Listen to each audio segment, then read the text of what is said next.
Greetings. My name is Daniel Parker. I'm the Assistant Director of Special Education at the Department of Public Instruction, and we want to welcome all of you to today's webinar, Parent-Friendly and Productive Virtual IEP Meetings.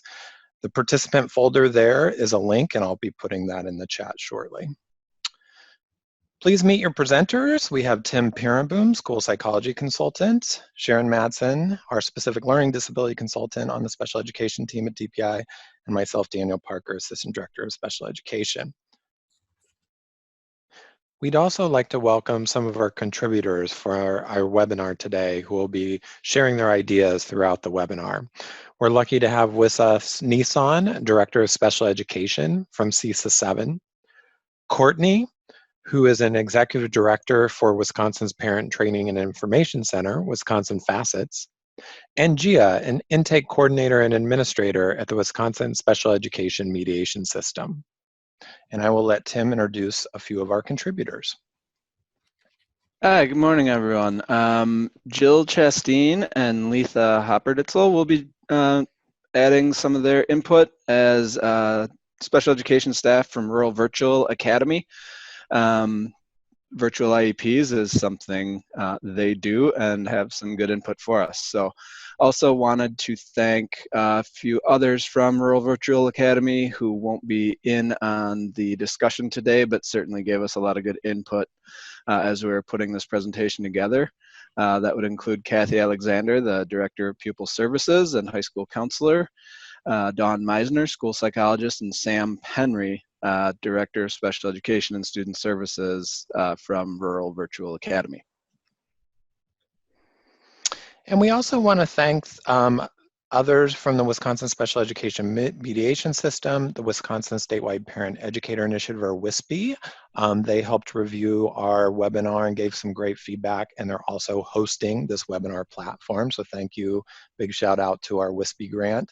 We want to also thank the Wisconsin Council of Administrators of Special Services for giving us positive feedback.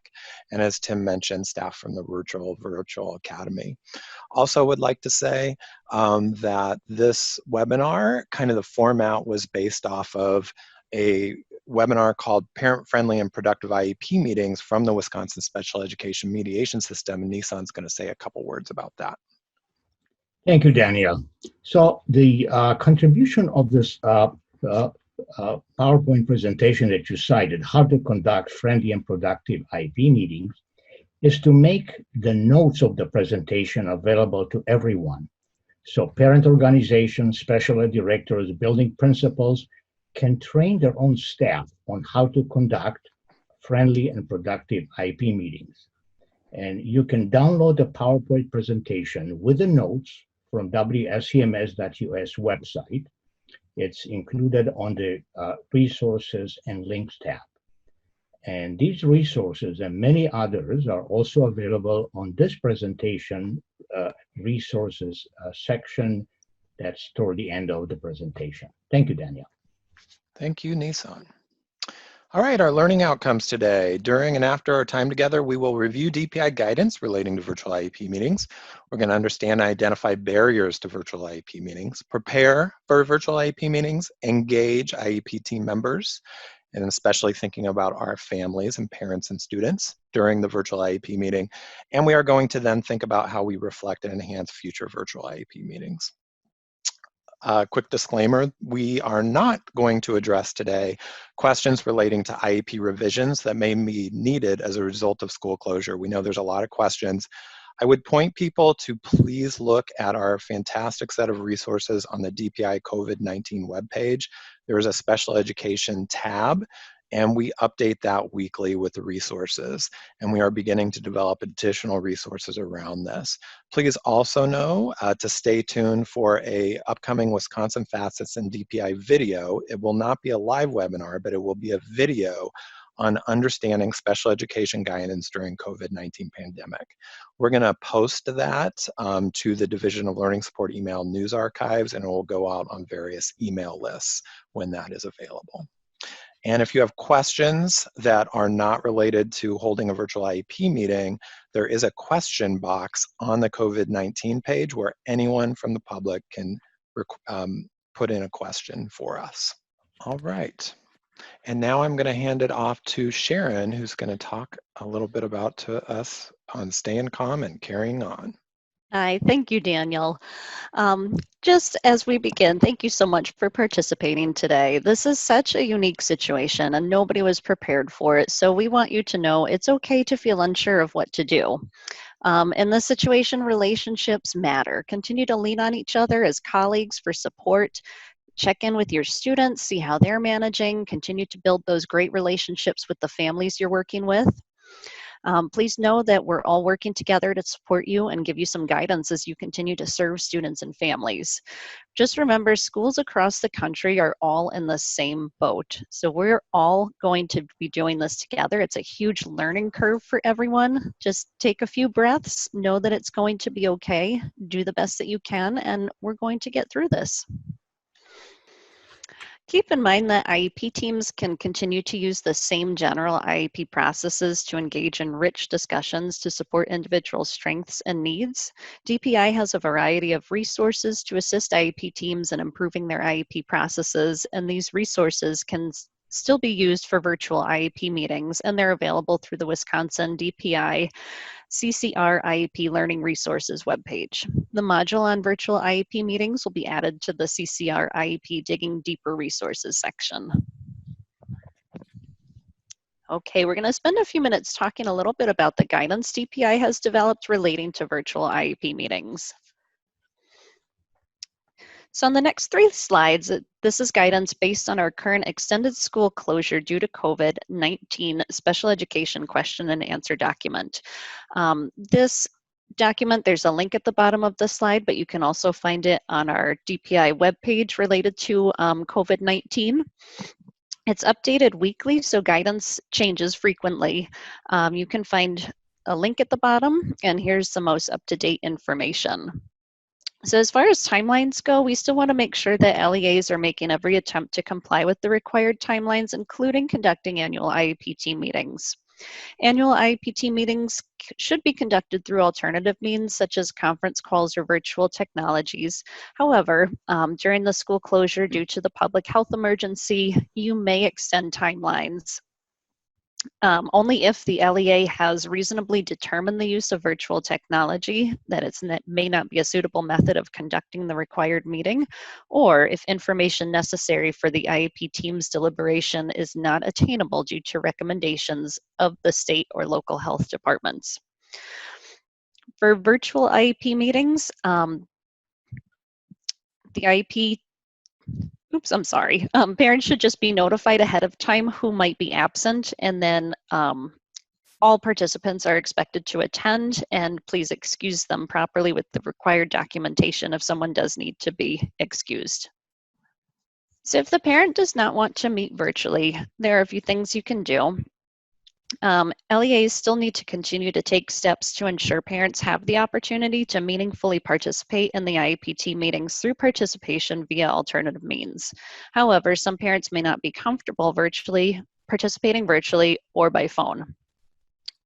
So if the parent makes it clear that their desire to participate in the meeting, but they prefer to wait until the meeting can occur in person, it's acceptable to wait and hold the meeting in person once school reopens. The department understands postponing an IEP team meeting may mean not meeting annual IEP timelines. As with regular IEP team meetings, a parent may choose to allow the LEA to proceed with the meeting without them, but in that circumstance, LEAs should document the parent's wishes on the participation section on the cover page of the IEP and proceed with the meeting. So what should IEP teams do about the IEP team meeting signature requirement, especially for the SLD evaluations? Just know that you are able to utilize electronic or digital signatures for consent. The LEA should address important considerations such as whether the parties have access to email and whether there are any potential barriers to address.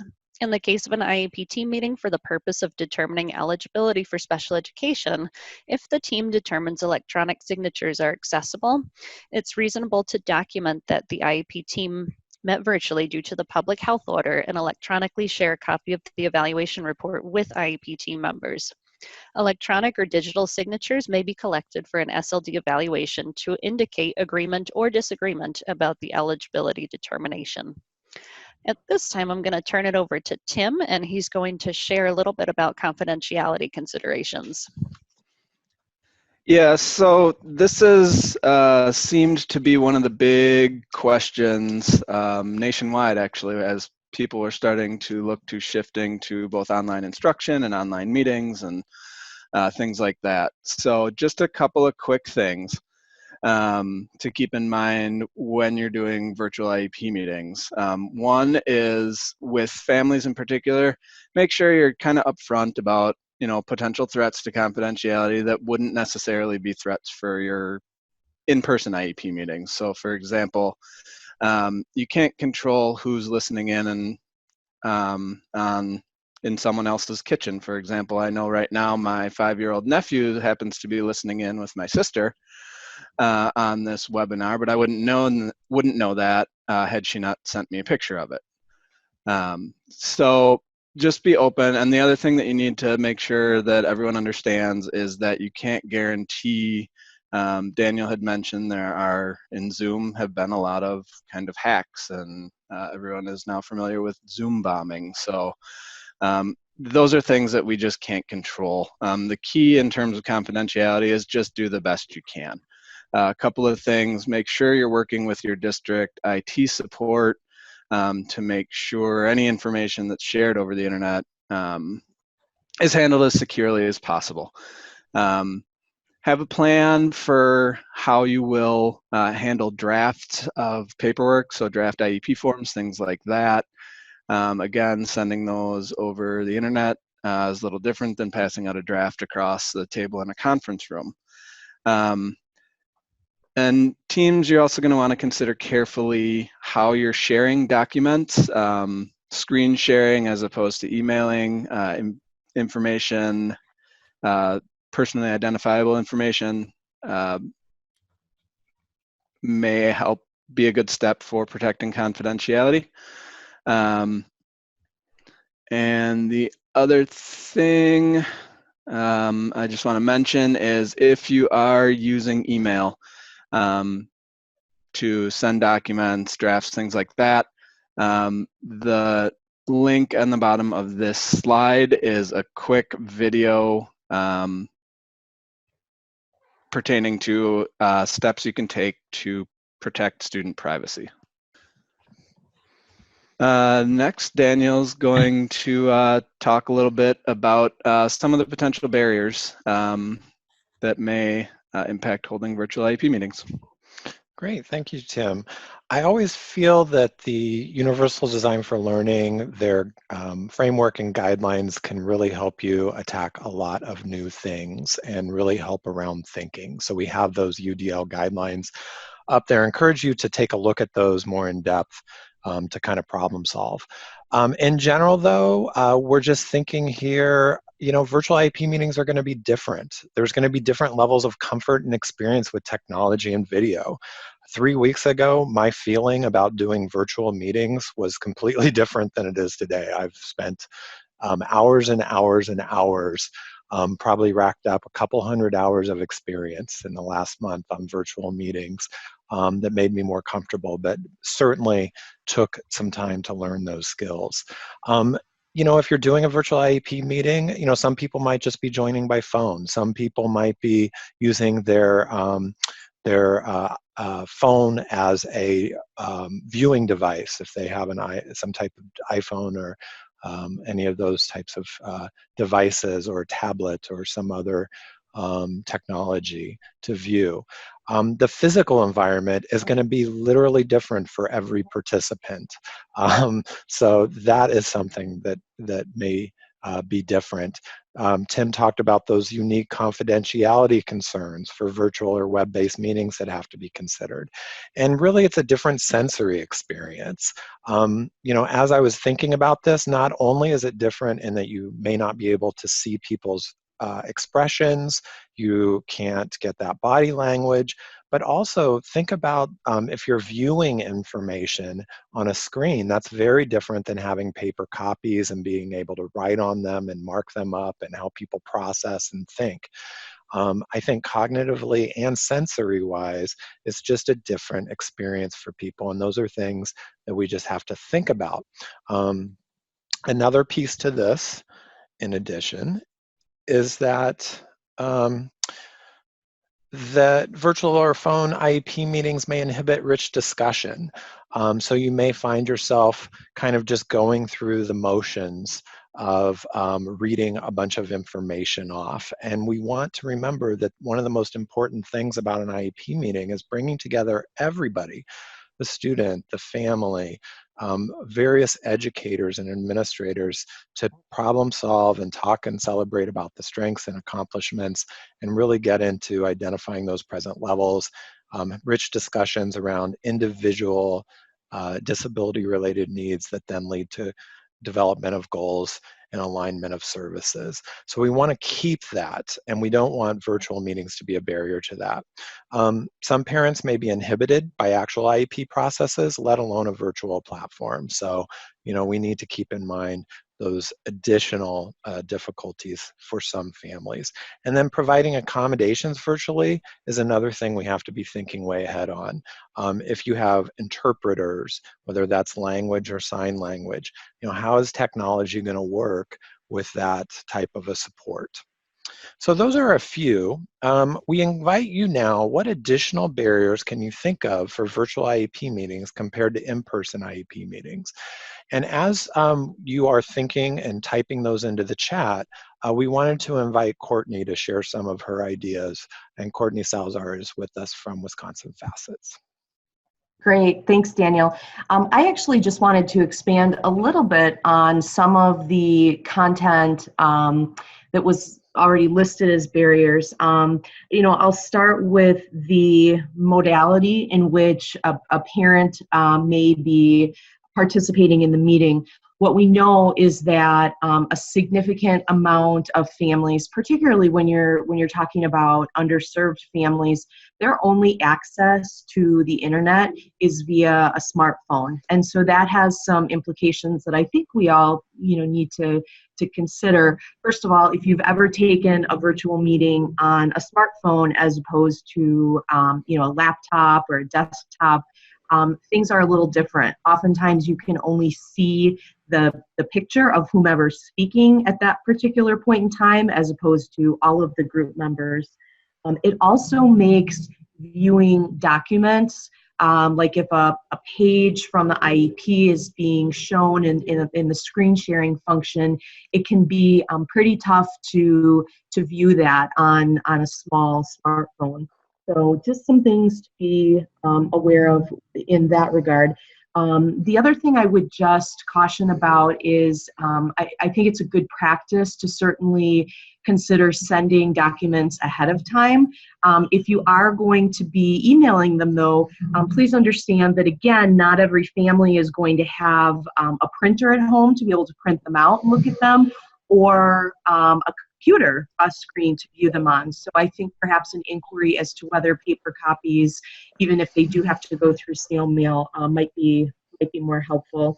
And last, just keep in mind that for families who are using smartphones as their way to connect to the virtual meeting, it's very likely that they may not have Wi-Fi in their home environment, and so they may be using their cell phone data to participate in the meeting. And so that means that you know, we have to be conscientious about the amount of time we're spending on these, because of course we know that for families, particularly families who are sharing data with kids who are home right now, that can be a challenge as well.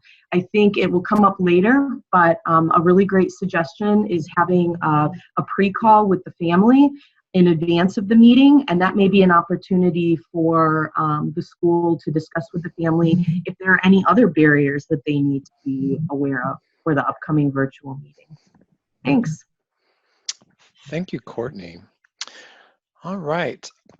I know that we're going to have our contributors sharing on in other ways throughout, and at this point, I think we will just move on, and Sharon's going to share some bright ideas. Thank you, Daniel. So although there's many considerations and potential barriers to holding a virtual IEP meeting, the rest of the webinar is going to focus on how these unique opportunities that virtual IEP meetings can provide, as well as tips on how to ensure a virtual IEP meeting is parent-friendly and productive. So here's a quote that we found that says, "The only difference between stumbling blocks and stepping stones is the way you use them." Just something to keep in mind as we roll into our next section, where Tim is going to talk about how to prepare for a virtual IEP meeting.